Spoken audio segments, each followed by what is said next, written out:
Good morning, everyone. Welcome to the Smashi Business Show. I'm Ward Ahmed. And I'm Abdul Majid Awan. And today we have some really interesting topics for you guys. Coming up is the US election. Yeah. We have big news for you guys today. For the first time in history, Bitcoin has hit $75,000. Now, this is absolutely historic. It's never done this before.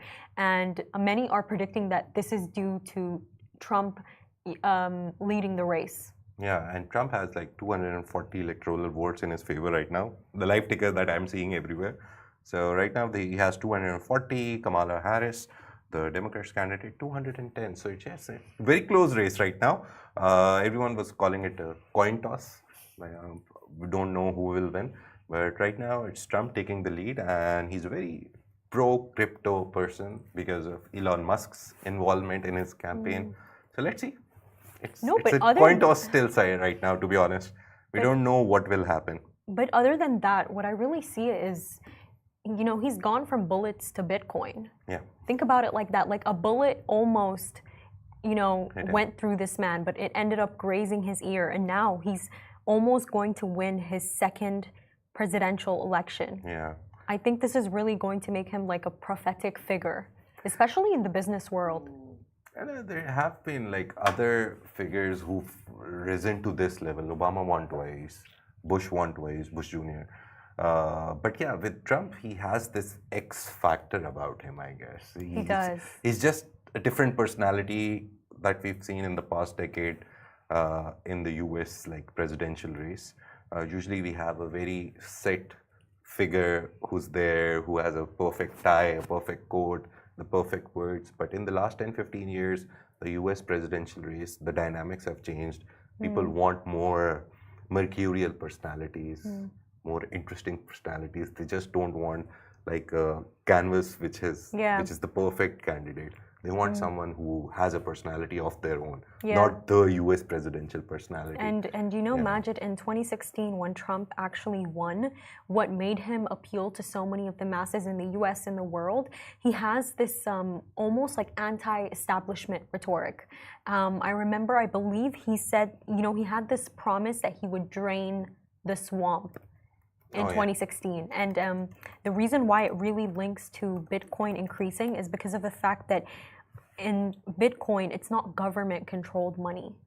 And it's the fact that Trump, him supporting money that is not government-controlled, that's what makes him appeal to so many people. And that's what's making Bitcoin go up too. Bitcoin is very volatile. Him winning, Bitcoin going up. We will see some correction, to be honest. Bitcoin is not going. I think it may hit an 80,000 mark as well if he wins, like if the win is announced.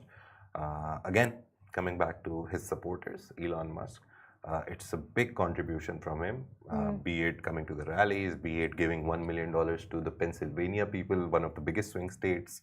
So yeah, that is causing a lot of change in Bitcoin. Business-wise also, we talked about it yesterday. He's going to impose a lot of taxes and tariffs. He says that whoever wants to come to US, wants to do business here, he has to pay more taxes than what is normal right now. He's also trying to like figure out a 10% tax, at least levy tax on everything. So I think he's good for people who are into stocks right now, because dollar will consolidate, dollar will become better, dollar will become stronger. The only problem that I see is it will give rise to inflation, because if there's more tariffs on stuff coming into the US, US cannot produce everything in the world. They obviously import. Every country imports something, right? UAE imports a lot of American products. So things coming from America to the UAE will become expensive. So American products that you use in the UAE will become expensive with Trump coming. And UAE exports the things that we send to those markets, the American market. If there is more tariff, we will obviously, our products will become expensive and the demand will go down. And we've already seen in the US, you've seen all the big brands complaining about their sales going down. Yesterday, KFC and Yum Foods, basically, the brand which holds Pizza Hut, KFC, all these big brands. Then Burger King also, one of the competitors of KFC. We talked about McDonald's. all these have shown bad profits. Actually, not profits. They've shown loss in this quarter. Yeah. In the last quarter we spent Q3 2024. All of them are in loss. Obviously, boycotts are doing a lot of it also from this Middle Eastern and Muslim majority areas. But in the US, people are not able to afford it. Yeah. So it's a question of affordability right now. So if Trump, whatever he's saying, he will do. If he does that, inflation will go up. Look, perhaps it's a definite question of affordability in the Yeah. US, but for us in the Middle East, digital assets have become everything. Yeah. Crypto has become everything in the Middle East. And not just that, like the impact of Trump himself in the Middle East, it's extremely far reaching. It doesn't just come in digital assets and crypto. If you guys have seen, he has Trump Towers, I believe, in Dubai, Saudi Arabia, and Oman set to open. Yeah. And also the golf course that he has with Damak. His influence, it's truly everywhere. Yeah. Him as a president, the empire that he has built, its financial wings are almost all over the world. Yeah. Trump is a big figure. He's not just like any person who just came through the ranks of politics like Obama. Obama came through the ranks of politics. He became a senator, then he studied at universities. Trump comes from a business background. I remember his quote very clearly. My father put me out of the house and gave me $1 million and said, go make a life for yourself. It was supposed to be a motivational speech from him, but I think if my father gives me $1 million, I'll be very happy to take it and start something. But yeah, he built $1 billion empire over it. That's the good part. That's Trump's contribution. But yeah, he has business interests everywhere in the world because of Trump Tower and the whole Trump empire. He also has a social media, Truth Socials. So he has everything that he needs to earn money. Right now, it's all about the power that he wants. Everyone who has enough money or enough control in terms of monetary control, they go forward and they try to become something more. And politics gives you that power. So yeah, I think that's enough on politics. No, but Let's you know, move there was something actually really interesting of people responding to the rise in Bitcoin on Twitter. Yeah. Someone said, Yazan, if Bitcoin breaks $79,420 by tonight at 9 p.m., I will give 10 lucky followers who like and retweet this one whole Bitcoin, a Model S Plaid, all expense paid trip to Dubai, including first class airfare and 5-star hotel, and private jet card with $250 value. Nice. That's a lot. That's a lot. It includes Dubai trip also. So yeah, try to come. A lot of people will say a lot of interesting things on X. Elon Musk is already tweeting a lot about the election. So we'll see sooner or later, as soon as the results are announced, Trump or Kamala, whoever wins. Right now, Trump has gone up more. I just saw he went up to 247 as compared to Kamala Harris's 210 electoral votes. So whoever wins, we'll have to see what it will hold for the Middle Eastern economy. We have a war going on. I won't call it a war. It's a genocide by Israel in Gaza and an invasion by Israel in Lebanon.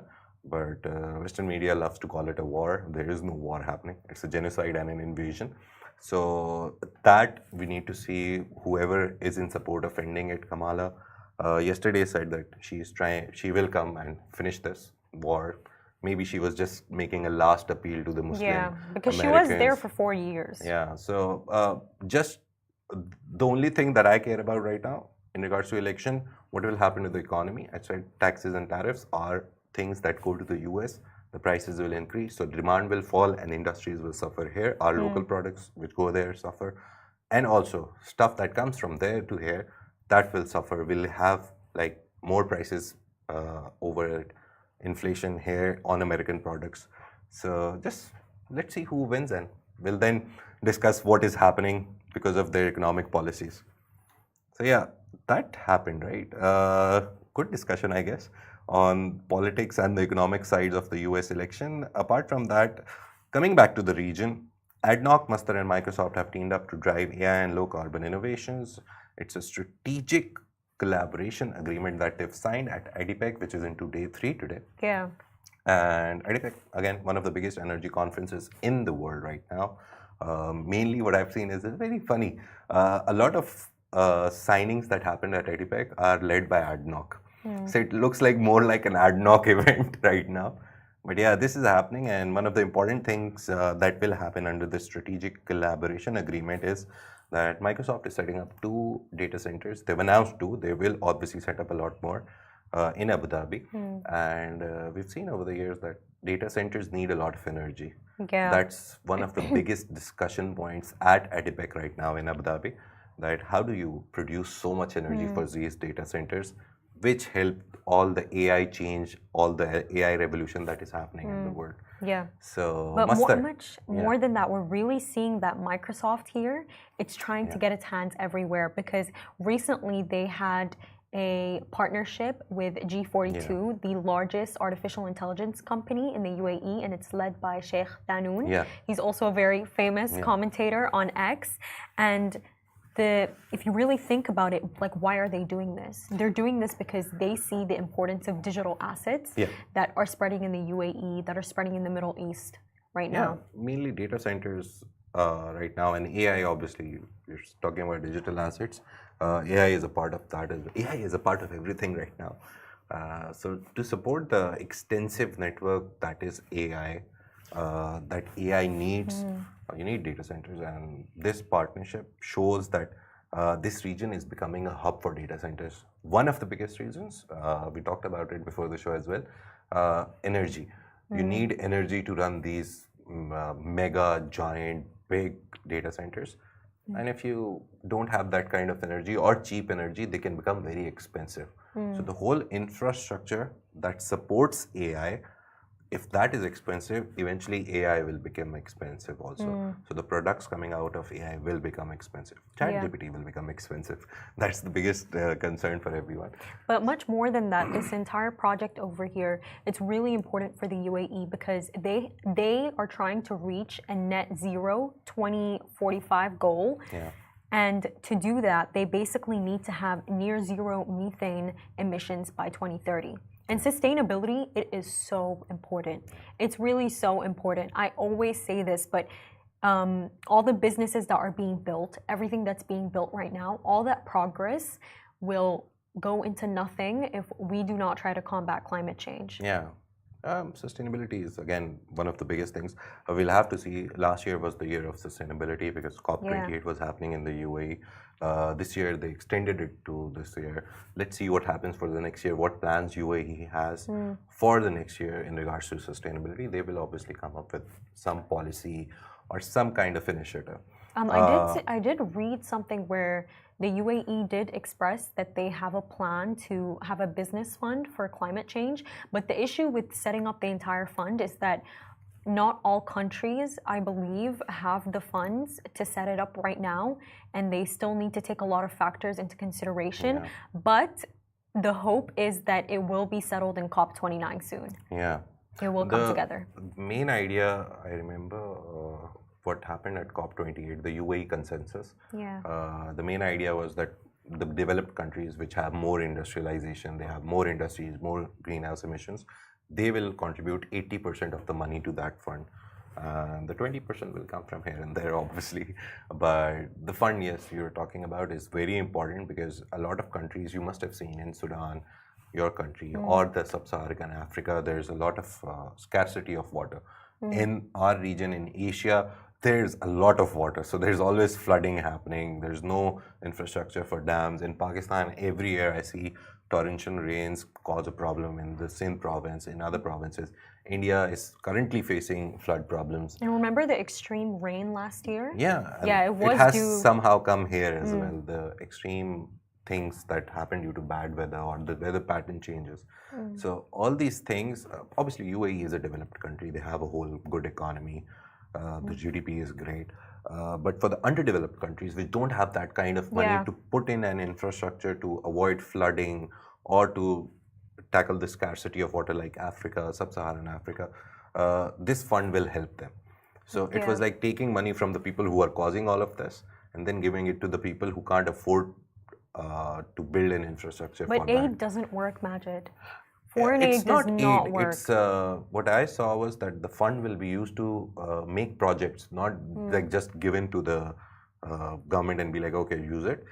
They'll be monitored by the COP. Obviously, COP comes under UN committee, so UN will monitor all the things that are happening when they give the money.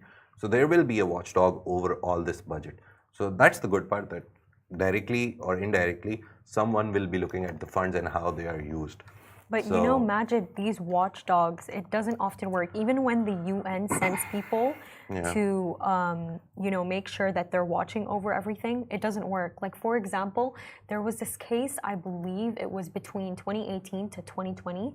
It was in Congo. And what essentially happened is that they lost about $6 million that was meant to be given to people who are displaced due to like war conflicts there. And a lot of aid officials were actually involved, and the UN like was able to discover it. But the entire project, everything put in place, the UN was involved, and this still happened. So I don't believe aid works. See, you need honesty from the rulers of the countries as well. To an extent, you need that also. So if the funds are coming in for some dam, use it for the dam. So that is one factor that we have to bring in. The government or the government policies or the whole government structure in any underdeveloped countries we've seen over the years. It's a very long known expert like backed claim that underdeveloped countries mostly have corruption in their whole system. So because of that, the funds, even whatever they receive, are not used. When you talked about this, it reminded me of a recent article on TRT World. So World Bank gave billions and billions to people. So I'll just read it out so it's better. So there's no record of up to $41 billion. $41 billion have disappeared literally, and they were given by World Bank to vulnerable countries as part of the global battle against climate crisis. So this report was published by Oxfam, and $41 billion literally have disappeared from the system. There is no accounting for where it went, what happened to it. So your point is right, that you can make a fund, you can give money to people, you can build projects for them, but at the end of the day, it's the will of the government, it's the will of the people who control the country, that how those funds are being used. Will they be misused or will they be used in a good thing? I definitely think that, you know, the political ideology of the governments in place, they have a role to play, whether there's corruption, you know, good governance just in general. But aid in itself, it disrupts local economies. Like, for example, Majid, there was this case in Tanzania. I believe it was around the 2000s, where a bunch of celebrities, they came together and they just loved this idea of providing like nets to protect against malaria to people in Tanzania. Seems like a great idea, right? Yeah, but you're gonna see how it was when it was actually put into practice. What essentially happened is, yes, they gave out all these nets to protect people from malaria, but you know what happened? These nets, they were taken, they were sold in the black market. Some of these nets, in fact, they were used as wedding veils by people. Imagine, they were used as wedding veils and fishing nets. And what it did basically is, for the people who are actually selling nets in Tanzania, like people from the local economy who are selling them, for people, it basically disrupted their business. People didn't buy from them anymore. Instead, they went and got them for cheaper prices, or they didn't get them at all. So do you see what I'm saying? By them actually giving in that aid, what it does is, to the markets that already exist, it disrupts business for them. And then that's why they go into this constant cycle of there being no development. I'll give you a very personal example again. In Pakistan, I saw it in front of my eyes. The 2008 and 2010 earthquakes in Pakistan, in the northern regions, they were like 8 Richter scale. They were like one of the biggest earthquakes that hit that region, not even Pakistan, a lot of neighboring countries as well. There was a lot of disruptions, a lot of NGOs came, they brought a lot of aid, Vaseline, because it was winter, so Vaselines, everything, tents, because obviously people couldn't live inside. Every day they were like shaking, there were after effects of the earthquake, tremors every day. So they put tents, like good quality tents. I remember watching one of those tents on the rooftop of one of the people I know in the region. I was like, why do you have this here like on your rooftop? You have a big home. This was after like 1 year after the whole thing happened. And they were like, oh, we just got it in aid. I was like, what about the people who actually needed it? Exactly. You've taken it and put it up on your rooftop and you're enjoying it like you're doing a picnic in it. While it was supposed to go to a person who lost his home and he would like take refuge in this. And then I saw like a whole room full of Vaseline in one of another person's house. Oh, this came in aid, so we stored it. I was like, this all should go to the people who actually needed it. So yeah, this happens at the very micro level. This always happens, but I don't know what the solution is, to be honest. The only solution that I see is the will of the leadership. You have good will of the leadership. Aids do work. It has worked in a lot of countries, in a lot of regions. But I think it should be given in the form of projects, not in the form of money. Just don't transfer the money and be like, okay, we gave you the money, do whatever you want. One example of sport I can give you, again, very closely monitored. Pakistan, every football federation in the world, even the smallest ones, they get some money from FIFA. So Pakistan got nearly, in dollar terms, $1.2 million. It's a lot of money in Pakistan for the development of 10 projects, 10 stadiums actually. Not even one stadium is there, and all the money has disappeared. So yeah, this happens. It's not like something alien, but again, coming back to the will of the people, the will of the underdeveloped countries, the will of the leadership of the underdeveloped countries, that can change a country in a day. I agree. You see the will of the UAE 10, 20 years ago. You look at this, we have so many pictures on online portals everywhere. You see the way 20 years ago, you see the way today. The will of the leadership here is that we have to make everything perfect for the people of the UAE. And we have to be self-sufficient and not rely on external countries. And you see today, they know that if they travel on a road, they want a good road, the people also want a good road. So whatever they build, they also travel on the same roads, right? They travel without security. I love this about the UAE leadership. They'll just go and mingle with people right in the center of a mall or anything. They don't have any fear. Why? Because they have a good will. They want to work for the people of the country. They have worked for the people of the country. People of the country love them. They just love seeing them. Go to underdeveloped countries and look at the security details of the leadership. So if they're doing something wrong, that means they're scared and they'll have like 15 cars in front of them following them. You must have seen that. So the will of the leadership is the most important thing in any country's economic transformation. I'm not even talking about political, educational. You become good with economic transformation, everything will fall in place. Exactly. It's all about economic transformation because a government, they can have really good will, but if their will is not specifically directed at the economy, if it doesn't have a capitalistic approach, it will not succeed. Like for example, I saw this case study in Ghana, and what I essentially read that between 2001 and 2008, they had a different leader, and specifically within that time window, it's actually when their economy was booming. And that was because their leader at that time, his name was John Kafur, he actually had a very capitalistic ideology. And because he had that capitalistic will, as you like to say, Majid, because he had that, what he did was that the money that their government was given at that time, he actually directed it at key infrastructure projects, like for example, at roads, electricity, and water supplies. But then later on, basic needs, right?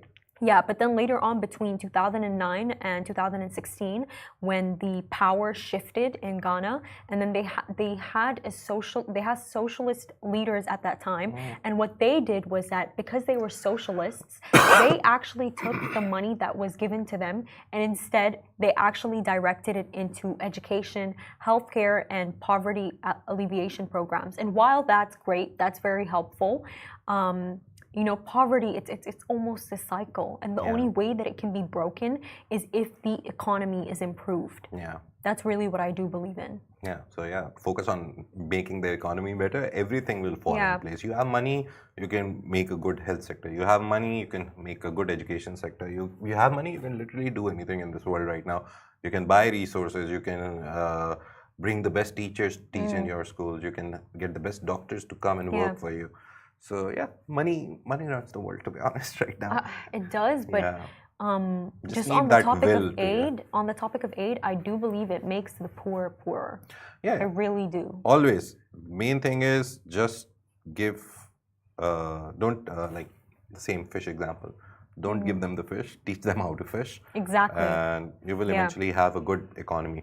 And people will eventually realize that they can make a living for themselves by working hard and or doing something which is skill based Yeah. rather than just waiting for the money to come in and eat and enjoy and then Yeah. wait again. And just on the topic of skills, Yeah. just in general, we have something very concerning. So in the UAE, guys, because there has been a very high influx of talent, what has essentially occurred is that starting salaries in companies, not only have they become more competitive to even obtain, but they have actually gone up, I believe. They have gone up and they have not they, I mean, Sorry. they have declined by 0.7%. Yeah, basically what is happening is that a lot of talented people, everyone is trying to come to the UAE. Yeah. Because again, good infrastructure, safety on roads, great roads actually. We were just talking about it with my producer that I'm trying to get my driving license. If I get a driving license, I'll most probably sleep on the UAE road because it's so easy, it's so comfortable to drive on these roads. They're very well made. The cars here, they're kept well. You have a yearly thing where you take your car, it's checked, so there's no problem.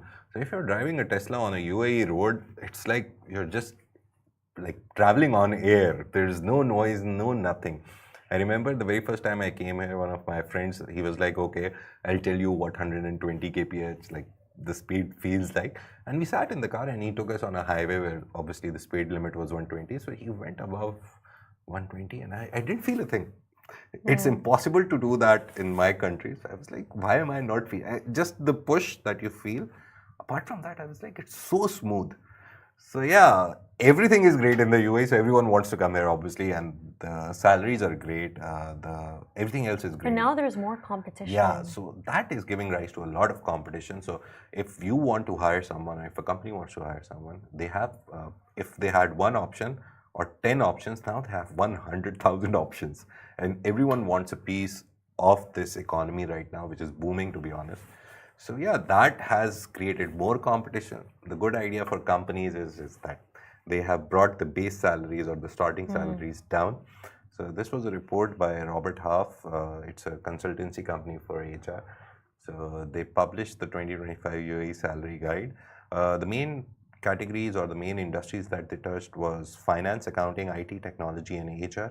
And to be honest, finance, accounting, IT, tech, especially tech with fintech growing, all these are the biggest pay givers, to be honest, in the industry. You go ask a person from finance, their salary starts from a very high point. So it's now seeing a downturn. It's going down. As you said, UAE, the starting salaries for And professional companies services. are taking advantage of it. They're taking advantage because they're reducing starting salaries now. To be honest, if I go in their shoes and think about it, if I am getting a good resource for a lesser amount, why won't I do it? Every company always is trying to cut its costs, right? Because the more costs they cut, the more profit will be there, and the more profit is there, they'll reinvest but how into will the you company. Inspire loyalty? Money is not the only thing that it is like it's the primary factor. It's Trust the me. thing though. If you 13 years in working industry, money is the primary motivator. There are secondary things as well. Giving you an example, I don't know about here in the UAE, the banking CEOs. I will go and read about it right now. I realize I should. In Pakistan, the top 5-10 banks, the CEOs have a salary cap from the central bank. I guess it will be in place here as well. It's a very common thing among banking industry. So a salary cap means that you can't pay a CEO more than this amount, because then if you don't have a salary cap, if you're a bank, I am a bank, if I have a very great CEO, you'll just offer him more salary and take him or her. So the central bank has a cap. So you can't pay more than that. So money wise, every CEO is nearly earning the same. But then it comes to the secondary things: car, house rent, driver, this, that. So all the perks that they receive over their salary, that attracts them to go to another bank. So this is how the point about loyalty, it's great, it's good. Money, obviously, give a good salary to someone, obviously they'll come and work for you and will give you like 70-80% of their loyalty. But how you treat them later in the office, the perks that you give them, timing wise, dressing wise, leniency wise, work from home wise, like there's 1 million things that you can count that also contribute to the loyalty of an employee. Yeah, I agree with you. If you're, for example, if I'm told to wear a suit, tie, everything like a proper formal attire every day, but my job doesn't demand it. I don't have a customer facing or something job. I just sit in the office in front of a laptop for the whole day and I'm suited up like I'm going to my marriage. I would, at some point, I'll be like, why am I doing this? This doesn't contribute to my work, right? But if I am given the leeway that, okay, you can remove the tie, just dress properly, formally, I would love it, right? But you know, because my job is desk-based. I don't face customers, I only write or something. Yeah. So these small things now, with your generation, especially Gen Z and my generation as well, millennials, it matters a lot. They want not only quantity, like money-wise, they also want quality of work and quality of life through their work as well. Yeah. What do you think? Would you switch to a place which tells you to wear formals every day and give you 5,000 more, or will you stay and... See, look, I'm a bit biased on that because my style, it's a bit more preppy. Oh, okay. However, recently I saw this company and their employees were saying that they get given personal allowances to go buy corporate clothes. Yeah. Imagine. So I've never heard. I would be really excited about that. A lot of people do that.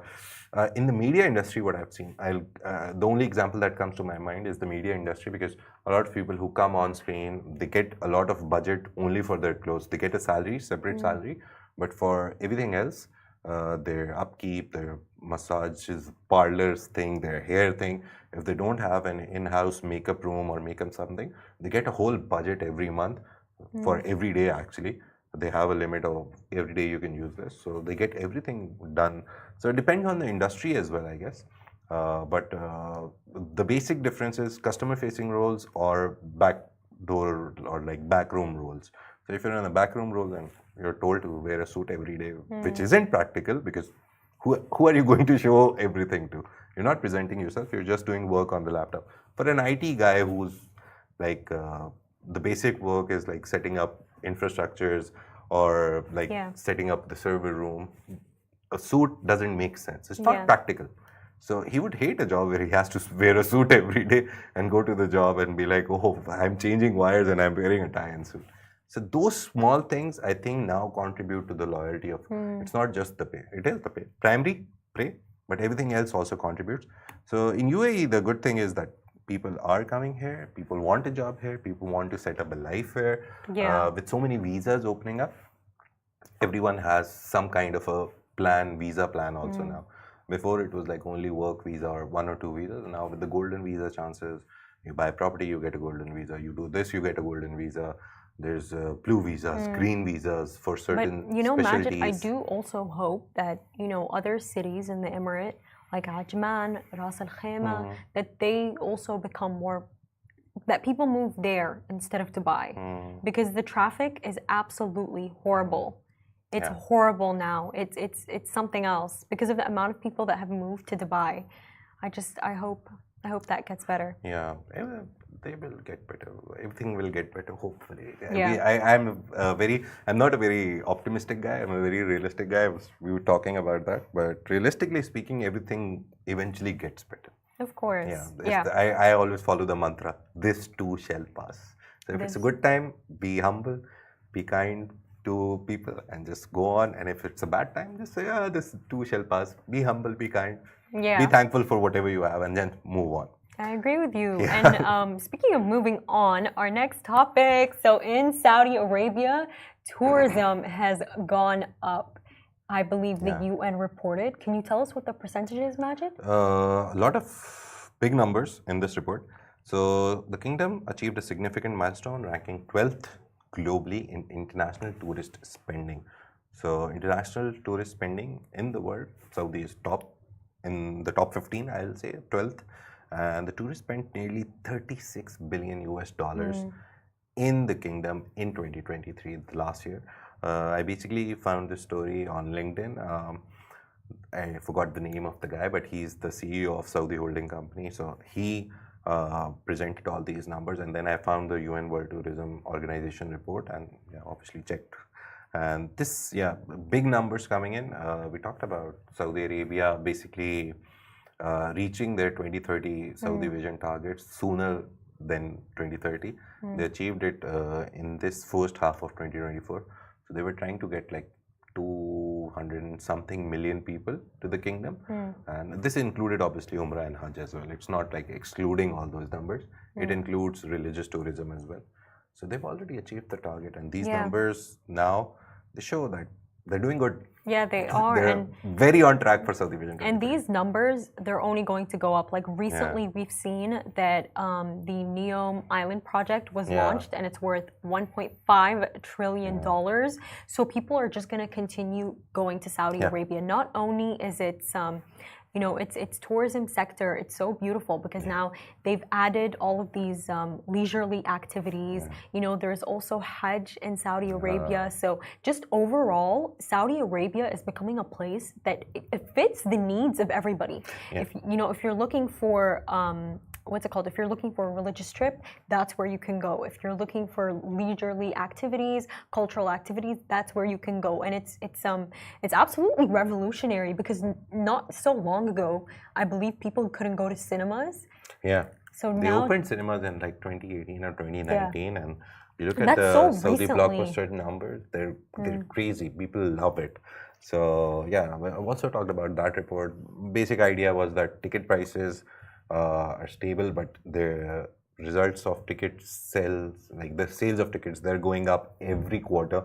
What I was seeing is that they were at the 27th rank in 2019 before COVID struck, obviously, and now they're at the 12th rank. So it's a 15 rank jump for Saudi Arabia. And Neom project you talked about, Sindala recently opened. That is like the first physical location of the Neom project. Sindala, it's in very easy words, it's a lot of islands that will open, but the first island destination of Sindala has opened. It's the technical word is archipelago. When you have a lot of islands, it's called an archipelago. So one of them is opened. 2 hotel resorts are already open there. There's a golf course. There's a lot of stuff. They're soon going to open it for public. They took a select number of people there and they posted stories and pictures and whatnot. Made us jealous. So those guys went, they saw, and they are like, oh, it's a good place. So soon you will be able to go to Sindala, the very first Neom project which has a physical opening now. The Lion is there, Trojan is there, Muqab is there, which will have new Murabba. There's so many projects happening. So all that is contributing to the tourism increasing in Saudi Arabia. Just to give you a perspective of what Saudi is doing good, Saudi Arabia leads G20 countries in terms of visitor numbers. So G20 countries, Saudi Arabia is at the top with 73% increase in international arrivals and a 207% rise in global tourism revenue between January and July 24, so this year, so compared to 2019. So international tourism is booming. People are going to Saudi Arabia. And they love whatever is happening there. Just recently, Will Ahmed, the founder of Whoop, he visited it and he had amazing things to say about it. And he said that for Saudi Arabia, this is just the beginning. And the fact that with all of these great big projects, this is just the beginning. Majid, I truly cannot predict how much further they will evolve. I really can't predict it. It's so unpredictable because already what's going on right now, what we're seeing, it's great. It's absolutely great. So my producer is telling me we only have 10 seconds to end the show. Thank you so much. Thank you so much for watching, everyone. If you dropped in halfway, we stream everything live on all of our platforms. If you're somebody who likes to read, we also have the Smashi newsletter for you. You can go on Smashi Business on Instagram. Please check it out. And thank you so much. Tune in for tomorrow.